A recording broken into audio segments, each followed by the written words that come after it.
రాష్ట్రంలోని అన్ని దేవాలయాల్లో ఎలాంటి ఇబ్బందులు లేకుండా నిత్య పూజలు జరిగేలా చర్యలు తీసుకుంటున్నామని మంత్రి పొన్నం ప్రభాకర్ తెలిపారు. కరీంనగర్ జిల్లా చిగురుమామిడి మండలం సుందరగిరి శ్రీ వెంకటేశ్వర స్వామి బ్రహ్మోత్సవాలలో భాగంగా నిర్వహించిన రథోత్సవంలో పాల్గొని స్వామివారిని మంత్రి దర్శించుకున్నారు. సుందరగిరి మీసాల వెంకటేశ్వర స్వామి దేవాలయం ప్రత్యేకమైన దేవాలయంగా మంత్రి తెలిపారు. దేవాలయానికి సంబంధించిన పనులను పరిష్కరిస్తామన్నారు. కాళేశ్వరంలో సరస్వతి పుష్కరాలు ప్రారంభమయ్యాయని, పుష్కరాలకు వచ్చే భక్తులకు అన్ని ఏర్పాట్లు చేశామని మంత్రి తెలిపారు.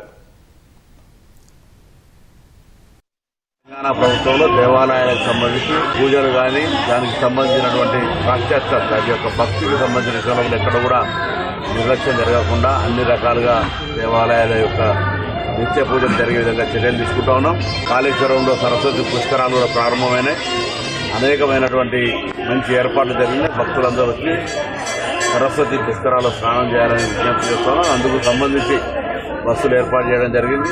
అక్కడ వారు స్నానం ఆచరించి ఆ ముక్తేశ్వర స్వామి శివక్షేత్రం దక్షిణాది రాష్ట్ర వ్యాప్తంగా పుష్టిగా వర్షాలు పడి రైతులంతా సుఖ సంతోషాలతో ఉన్నట్లయితే రాష్ట్రం అంతా సుభిక్షంగా ఉండి అన్ని రంగాల్లో ముందుకు పోయేటువంటి అవకాశం ఉంటుంది.